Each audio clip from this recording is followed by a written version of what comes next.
Did you miss your deadline to renew your Medicaid coverage? You can still send your completed annual review form to Healthy Connections Medicaid. You may be assigned to another health plan, but you can ask to come back to First Choice within 60 days of renewed Medicaid eligibility. It's your family. It's your choice. First Choice is the right choice. Renew and choose us. Visit selecthealthofsc.com/renew to learn more. Selling your car to Carvana is as easy as... As easy as pie? Sure. All you have to do is enter your license plate or VIN. As easy as a stroll in the park. Okay, then just answer a few questions and you'll get a real offer in seconds. As easy as singing. Why not? Schedule a pickup or drop off and Carvana will pay you that amount right on the spot. As easy as playing guitar. Actually, I find that kind of difficult. But selling your car to Carvana is as easy as... Can be. Visit Carvana.com or download the app to get an instant offer today. Welcome to Pretty Lies and Alibis. Join us as we seek the truth and travel the long road to justice.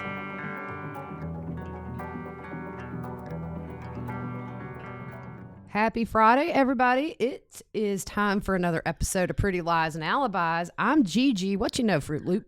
I know that you are majorly limping. Yeah, so I got my results back today from my MRI, and pretty much everything in there is ripped and torn, and I don't have cartilage where it should be, so I haven't heard back from my doctor. That is an ugly MRI. Oh my gosh. It's like, usually when you get one, there's one line of what's wrong.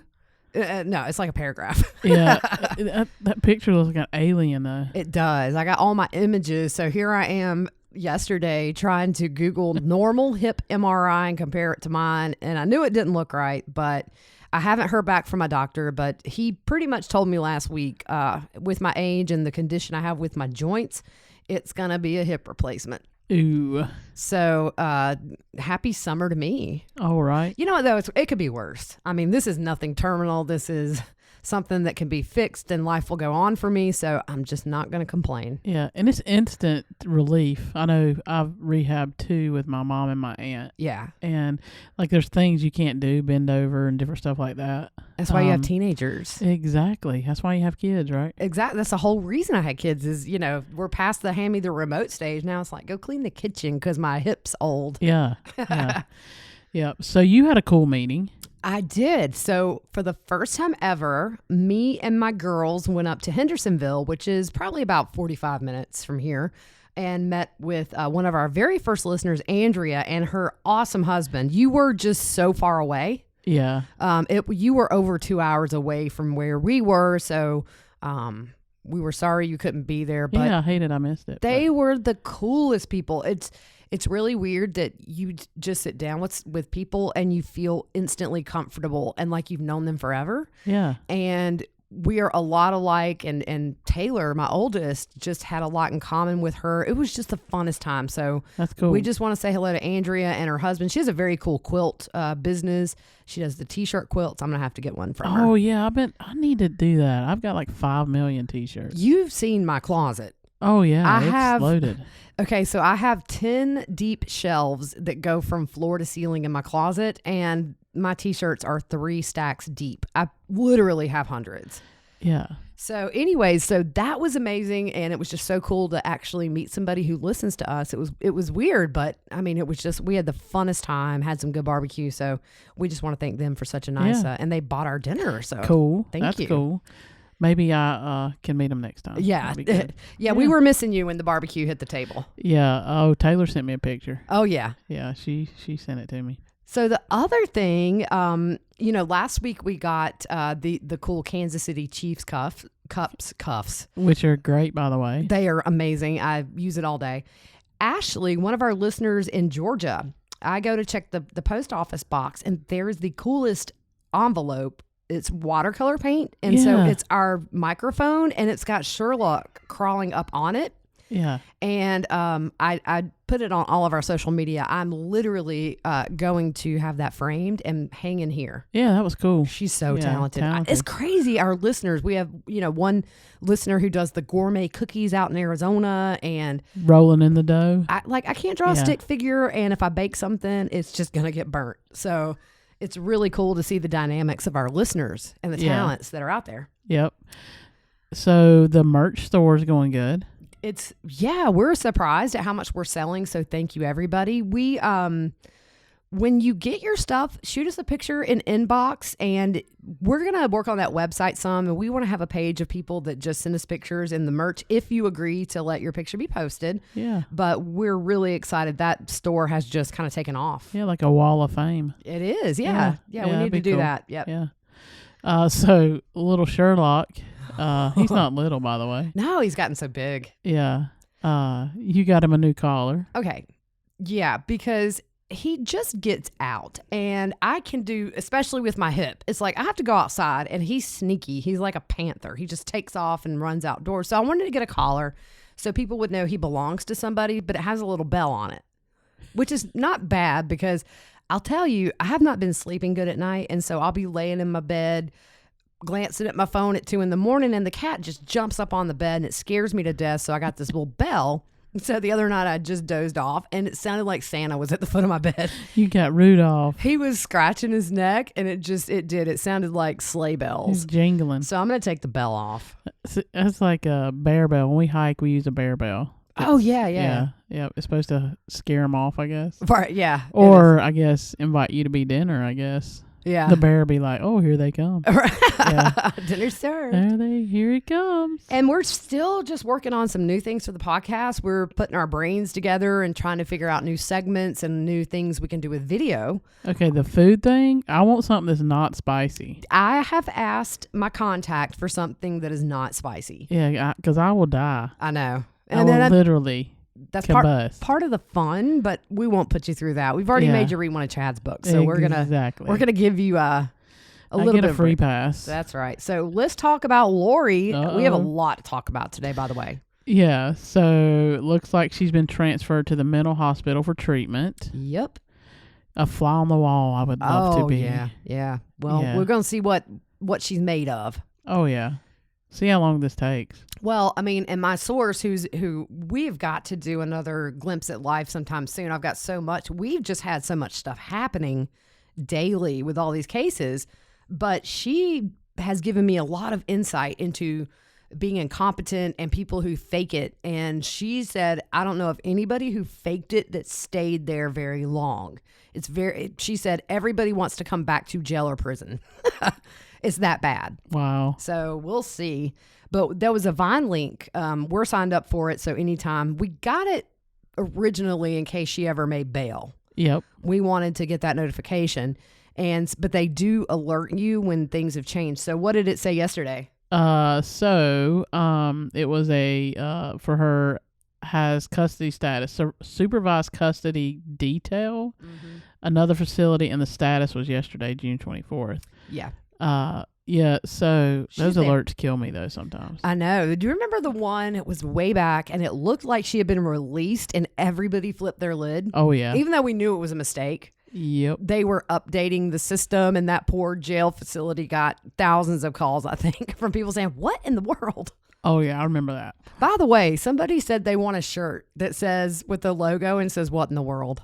Oh, what the world? We got to do that. See, you say what the world, and I've always said what in the world. Yeah, what the world? Yeah. Either way, same thing. There we go. What about Chad? So Chad's trial has been set to begin November 8th and last 5 to 6 weeks through December 17th.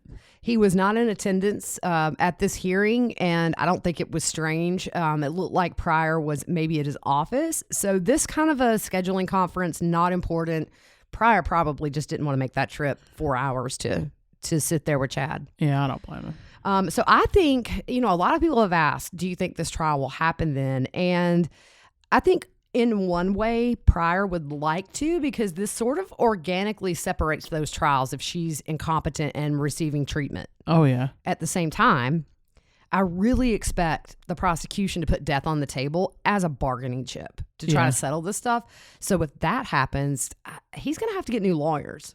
Yeah, because you got to get one that can try those cases. Right. And I'm sure Pryor will stay on of counsel. Same with Means. I don't think when that happens, he's just going to step aside.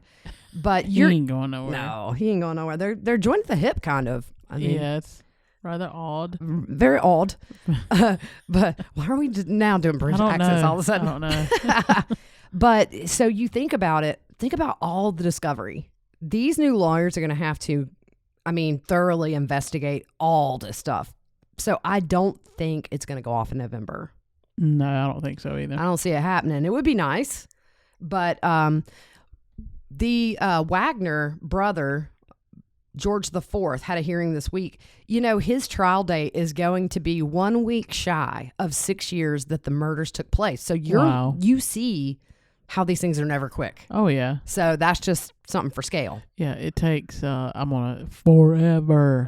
Yeah. Out Sandlot. of the Sandlot. Yeah. Oh, I want to watch that again. Oh, yeah, it's classic. Wendy Peppercorn. Yeah, it's one of my favorite movies. It is great. Yeah. Yep. So Pryor will get a transcript of that, the grand jury testimony. Yeah, that's interesting. I'm sure he's ready to get his hands on that because that's going to be some new stuff to him. And I think at this point you start crafting your defense around that grand jury testimony because that was what got the indictment. Yep. Big stuff. So I don't think we're going to see anything soon. What about Nate? He put something out this week that had everybody's ears straight up. Okay, so Nate posted a comment and said, asking for a friend. Let's say you're a dedicated journalist who's been following a high-profile case. You legally stumble upon dozens and dozens of pages of fascinating new information in relation to the case. You spend hours reading every word and writing a story. As you're about finished, you learn the documents were supposed to be sealed by a judge, and now, you all right over there? I'm dying. My coffee went down the wrong tube. It just came out my nose. That got me too, when they were supposed to be sealed by the judge. Yeah. Cough, cough. Right. And they now are, so they're now sealed, and that publishing the story could jeopardize the case and witnesses, or it might not. You never know. What do you do? Post a story or hold it back? Your thoughts, please. Well, everybody was abuzz. But you know what's cool is it didn't matter what group I went into. Everybody overwhelmingly said, hold it, man.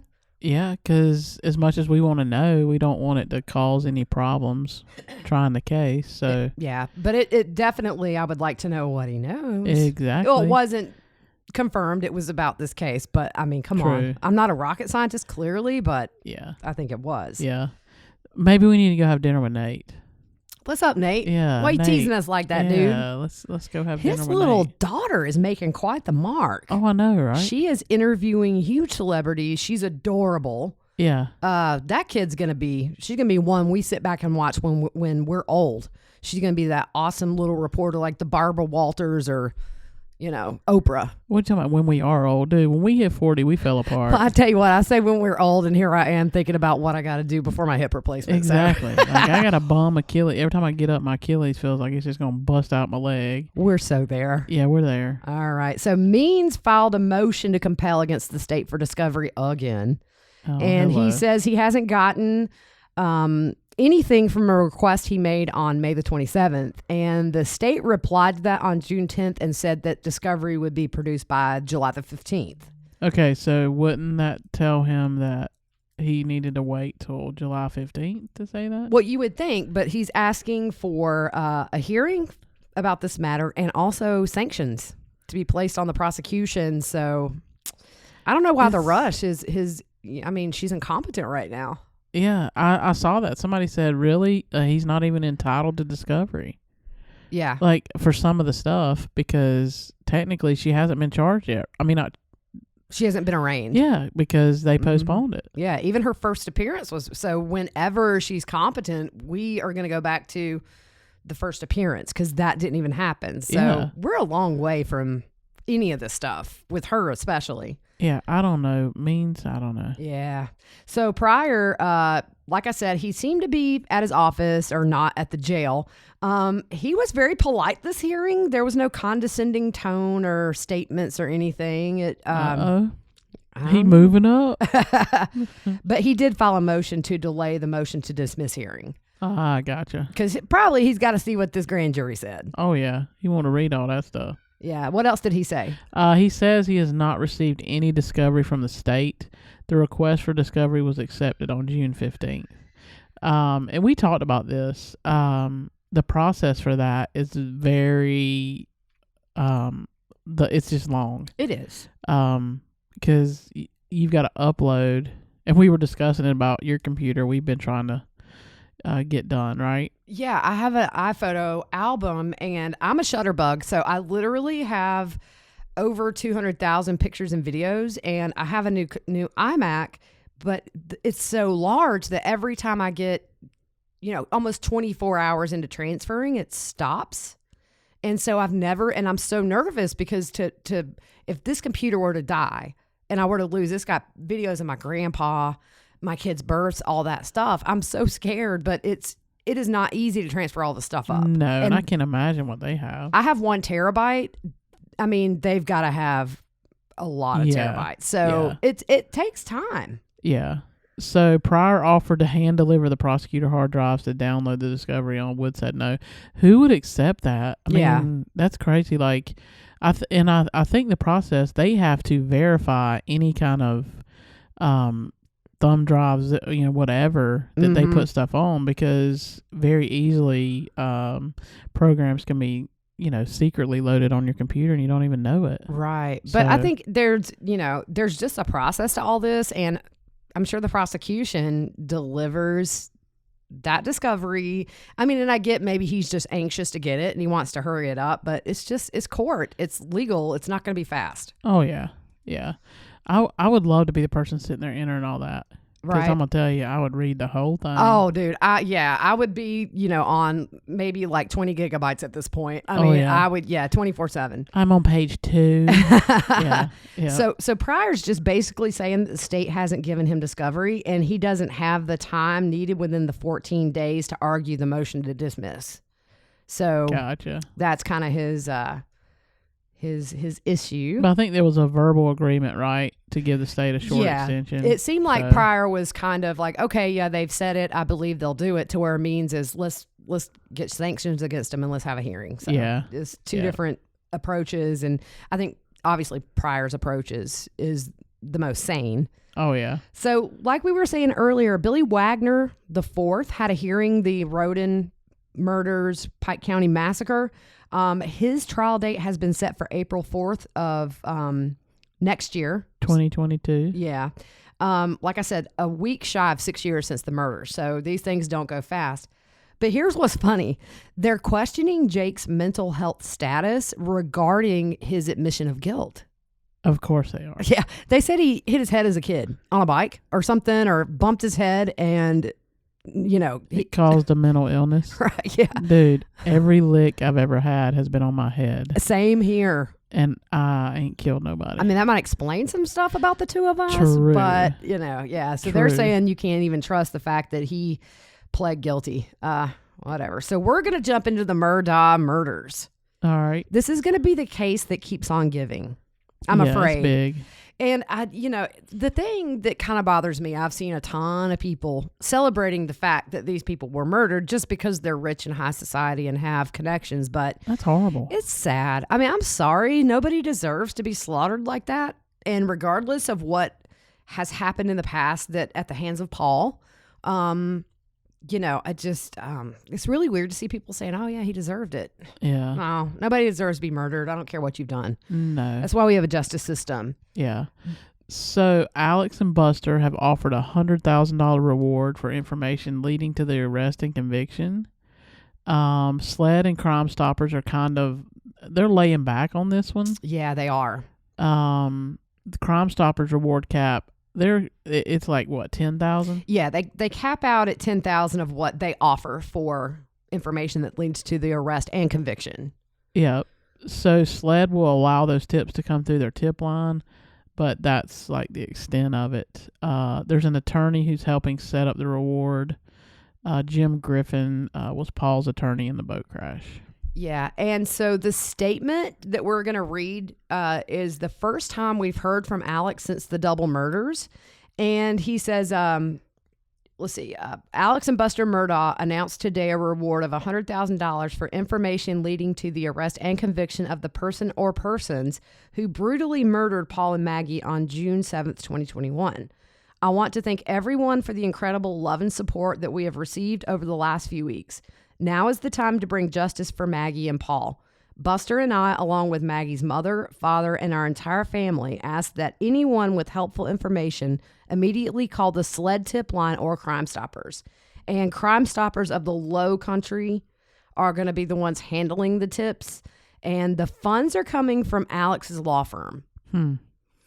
So a lot of people have wondered why it took 2 weeks to put an reward out for clearly that coffee came out of my nose. It should have went in my belly, so I'd be a little more alert. And so I've been watching a little bit of Ashley Banfield regarding this case. She's got some awesome coverage, getting some insider information. And a source told her that a weapon was left at the scene. And she also said that one of the boat passengers was tested for gunshot residue 2 days after the murders. Wow. I don't think anything came of that. But the one thing I didn't know is apparently when you have gunshot residue on your hands, it's very hard to get off. Yeah, even if you wash them, it doesn't come off. That's correct. I didn't know that. I figure you just go put some Purell on your hand and boom, it's gone. Nope. So, yeah. Yeah, I learned that on like NCIS or something. You and your NCIS. Hey, it's classic. Leroy Jethro Gibbs, come on now. I love the first 48. Yeah. That is my jam. Yeah, But it's funny because when we go to watch it here, you can scroll through and you've watched every one of them. Oh, yeah, no. But see, what I found out yesterday is there's like 300 episodes of the first 48, and I'm maybe 50 in. It's like bad hip, first 48 marathons. Yeah, you're going to watch them all. You know what I'm going to be doing other than the podcast. I'm going to have more than enough time to dedicate to this show. So, where was I? All right. On her show, she said she was told that the family didn't use the hunting lodge, Moselle, at the time. Yeah, the Moselle. That's what they called it. They didn't use it all the time. They would lend it out regularly. Yeah, because a lot of people were wondering if that was their primary residence, and apparently not. They said during COVID, a lot of people kind of came and went from there. Just people stuck at home and, well, let's just go to our buddy's house that has, 1,000 acres and go hunting. Gotcha. Wow. Yeah. So Maggie's phone was missing the night of the murders? Yes, and we just heard this yesterday, that her phone was not found with her. It was found outside the property on the side of a road. Very suspicious to me because here's the thing. The night of the murders, there was some terrible rain down there. And I mean, low country rain up here, it's bad. Down there, it just seems like the rain's worse. Oh, yeah. It's everything runs downhill, too. Yeah. So it rained really bad enough to where they had to put tents up to preserve some of the crime scene before they were finished processing it. But here's the thing. The phone wasn't found until a family member used, I guess, Find My iPhone, where you can ding it and it pings the location. Yeah. And how did that phone last out in a monsoon rain with no charging on the battery and you find it a day or two later? No way. It doesn't make sense to me. Yeah, I don't know. I just thought that was kind of odd. Yeah, I don't think it don't make sense either. But there's a lot of things in this story that's odd. So oh yeah. Take your pick. Yep. But one thing too that I read yesterday was that Paul was disfigured from the blast of the shotgun. That had to have been pretty close because otherwise you get like buckshot, right? Yeah, depending on what you use, but yeah, if it's close, it's going to do the most damage. Yeah. So that's, I mean, just unfortunate. They did tow a black Chevy Suburban from the scene, and that car was apparently found near the dog kennels where the bodies were found. Huh. And the police didn't put this out there. The owner of the towing company did. And that's all they said. But the person also said, the person that drove the car to the impound lot said they didn't see any blood or bullet holes on the car either. So there's so much unknown. Oh, yeah. So the people in the community have said they hope this stops the pull the Murdaughs have in that town. I can imagine. Yeah. That's dangerous when somebody, one family has that much power. You're so right. Yeah. Yeah. People are afraid to even speak about the Murdaughs. That's crazy. Even now with the murders, they're just afraid to even say that was terrible what happened to Paul and Maggie. So that goes to show you. Now, so we're going to jump on to we talked on the last episode about the death of Stephen Smith, and the rumor, which we don't do on the show, but it's out there in mainstream media, so we're okay with putting it out there, was that the young man, Stephen Smith, I believe he was 19, he was found dead in the middle of a road, and the Murdaughs were named in the investigation. The correction that I want to make is originally we were told that it was 40 times that this family was mentioned in this investigation. Yesterday, the Island Packet, which is kind of, the Island Packet and Fitz News are the two best sources about this case. The Island Packet said it was 9 times that that the Murdaugh family, some Murdaugh family members, not the whole family, were named. Gotcha. But they're reopening this death. Wow. They are reopening the investigation, and I kind of have a theory. You know that they've got search warrants for Paul's cell phone, inbox, Facebook, Instagram, whatever. Yep. And they also did the search warrant in Columbia at his apartment from where he lived when he was at school. I wonder if going through all this digital evidence at some point, maybe Paul had something in there that implicated him and other family members in this murder. Makes sense. Very interesting, because the kid's mother, he was found dead on July 8th, 2015.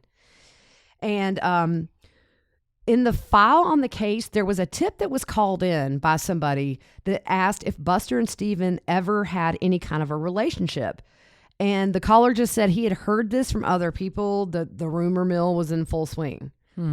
And at the time, Stephen's mother told a local news source that she thought her son's death was a hate crime. So I think she had her own theories, but if you're dealing with maybe implicating a family like that, you might not want to say it too loud. Yeah, but didn't she say something else? She also said she knew who murdered her son, and the killers come from a well-to-do family. Uh-oh. So when these murders happened, law enforcement reached out to her, and she was hopeful that maybe they were reaching out because they were going to reopen it. But at the time, they were just sort of questioning them about where were you? And I guess you have to eliminate suspects, obviously, and people who are, Mallory Beach's family who are innocent in this, most likely. And this lady, you still have to eliminate them because you have to see who has a problem with this family. Oh, yeah. But it had to be kind of hard for the mom when they come and nothing's been done about your son's death. There's conflicting opinions between law enforcement and the coroner and the medical examiner on the cause of death. So yeah, it's a big mess. Yeah, so she said she's waited 6 years for this, and it won't bring Stephen back, but it will give her a peace of mind. I didn't know that Stephen had a twin sister. Yeah, that's interesting. I wonder, well, they say twins can feel things, so. Oh, yeah. I mean, my dad had twin sisters, and they were that way. And ironically, they both died of pancreatic cancer just a couple of years apart. Very young, in their 40s. Yeah, I remember that. Yeah. Yeah. Twins are amazing. Yeah. So on December 7th, 2015, investigators got a tip saying that 3 males were the ones responsible for Stephen's death, and specifically named a Murdaugh as one of them. But he didn't specify which one. Yeah. And then on December 18th, 2015, another tip was called in, and a man said that his stepson told him the name of who had struck and killed Stephen. He told investigators that Paul and Buster's uncle Randy told him to call and report it. Wow. So Randy was on Good Morning America last week. Now, this could be rumor, but this came from what I believe is the file. Yeah. Okay, we have to pause. My orthopedic doctor is calling me. Hold on. Hello. We're back, and my orthopedic surgeon essentially told me what I thought, which is you got to have that hip replaced, but it's all good. I got an excuse to be lazy. There you go. Your kids are going to be waiting on you hand and foot. Heck yeah. Get one of those, like the fans like they do on those old Egyptian movies. Oh, I'm going to have one of them feed me grapes. Exactly. And like the other can fan me, and I'm going to get a bell. I'm going to get one of those little bells to ring. You and Sherlock can have your bell. I tell you what, you know what I'm going to do? I'm just going to hit that Find My iPhone alert, because it jolts you when it goes There off. you go. And just be like, I need something. need some coffee. Yeah. How many times they do that to you? Mom, I know, right? I need a snack. I can be in the bed curled up, super comfy, and Sarah Rose will say, Mom, you're closer. Can you get a bottle of water? I'm literally 2 feet closer to the kitchen than she is. Yeah. So it's going to be good. It's going to be wild. All right. So moving on July 13th, 2016, investigators followed up on an anonymous tip to interview a local resident who was suspected to have participated in Stephen's death. He was asked if he was friends with the Murdaugh boys, and he denied it. And he says he graduated with a girl who has the last name Murdaugh, but was not connected. He said he wasn't connected to any of the Murdaughs on Facebook, but he was friends with Buster on Facebook. Uh-oh. So Dun, interesting. dun, dun. Yeah. I'm telling you, all the skeletons are popping out of this closet. And I don't think we're going to stop with Stephen's death or these double murders. Here's the thing. Or Mallory's death. Oh, yeah. Here's the thing. A lie, it continues to turn into a lie. Right. Like it snowballs into this big, huge, thing. So, yeah. I just feel like we're going to see a lot of dirty laundry come out. Oh, yeah. Because I think this in itself, the double murders and the questions about Mallory's death and now Stephen's death, this family, just from this point, will never hold the same status they have. Yeah. Those days are gone. Oh, so no. maybe now people will feel less threatened coming out with stuff they know. Make it be a normal town. Right, exactly. I mean, you've got Sled from the Midlands handling this case because essentially they just don't want any agency in the Low Country handling this. Yeah. There's a lot that's going to happen. Yep. So the person was also asked if he had ever attended any parties with any of the Murdaughs, and he said no. Right. And Stephen's mom, like we said, she's just really excited that maybe her son will have some justice.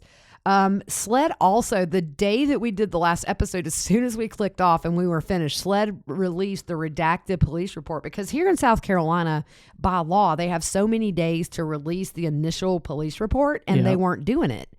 Well, finally, some newspapers and agencies in the Low Country started suing Sled. Like, you've got to give us this information. Wow. It was pretty much all redacted.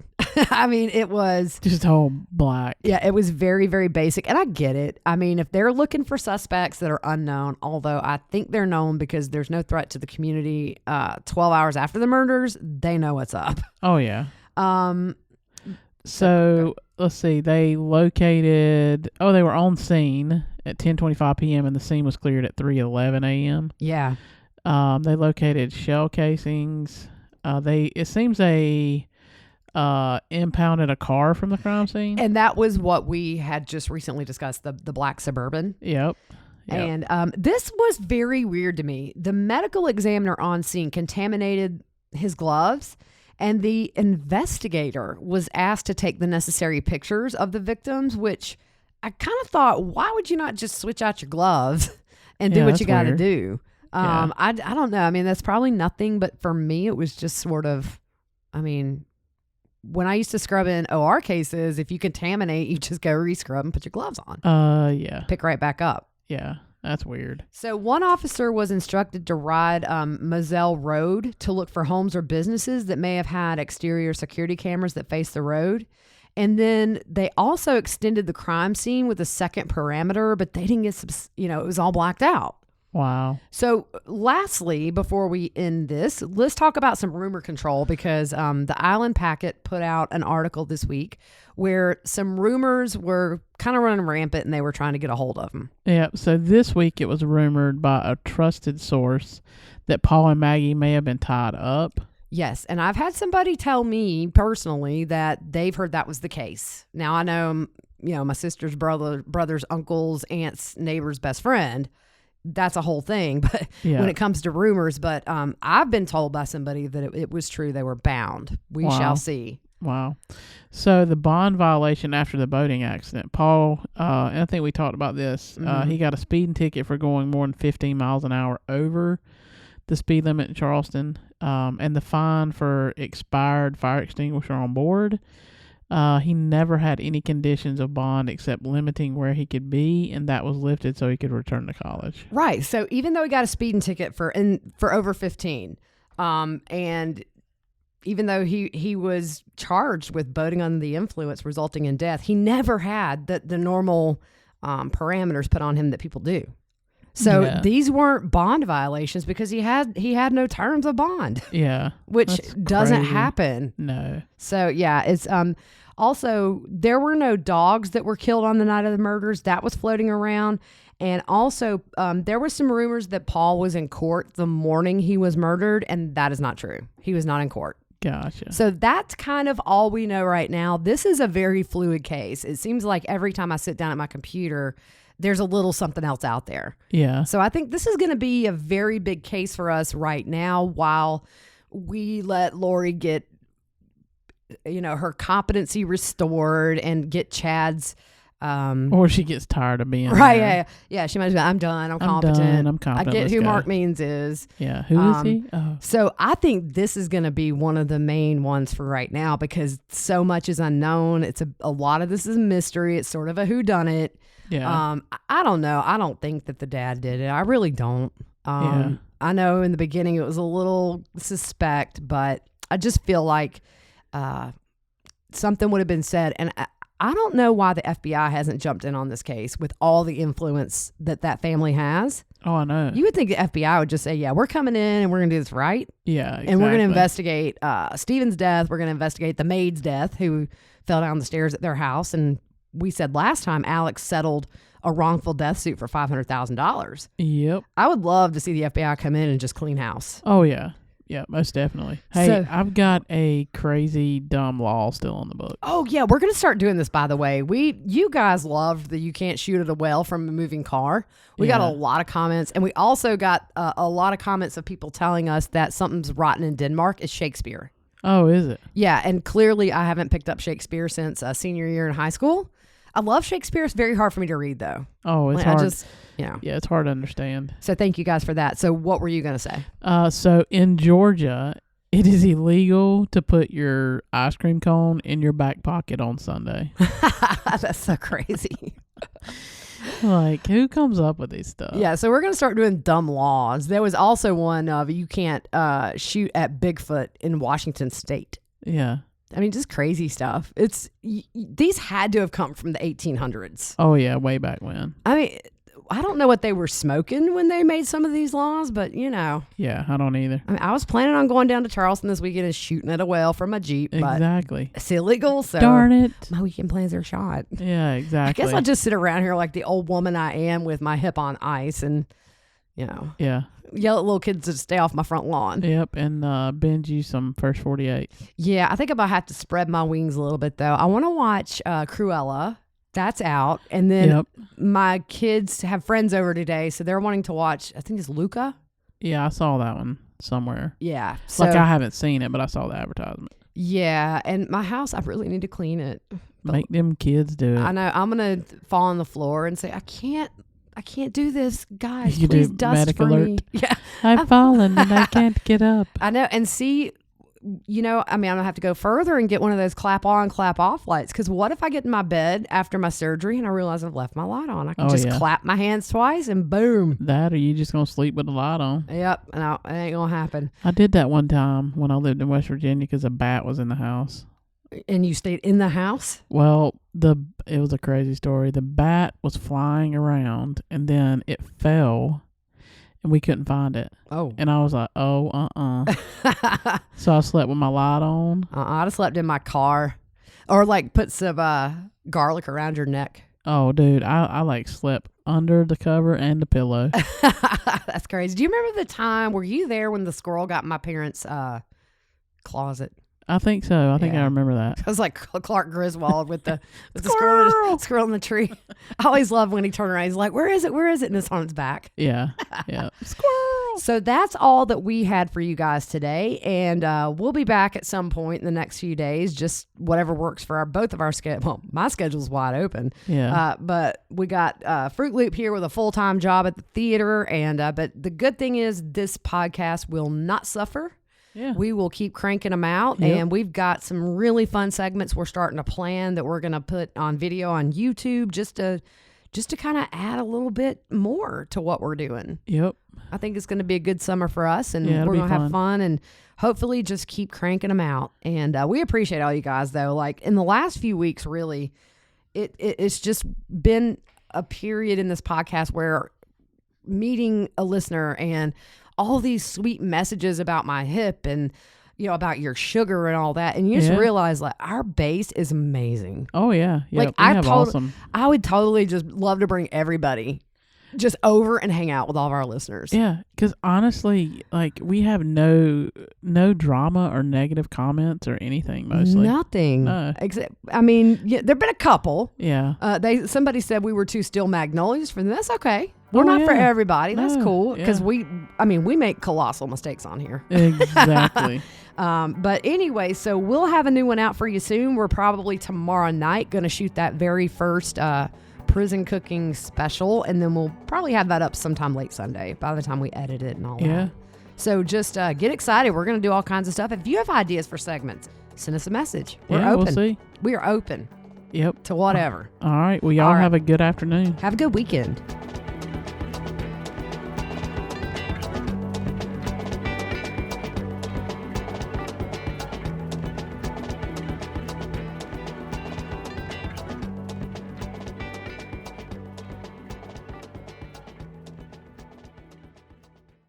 With the Lucky Land Slots, you can get lucky just about anywhere. This is your captain speaking. We've got clear runway and the weather's fine, but we're just going to circle up here a while and get lucky. No, nothing like that. It's just these cash prizes add up quick. So I suggest you sit back, keep your tray table upright, and start getting lucky. Play for free at LuckyLandSlots.com. Are you feeling lucky? No purchase necessary. Void where prohibited by law. 18+ terms and conditions apply. See website for details. Wells Fargo presents one of the surest ways to grow your money. A Wells Fargo CD account, where you can earn a 5.00% annual percentage yield on an 11-month term with a minimum opening deposit of $5,000.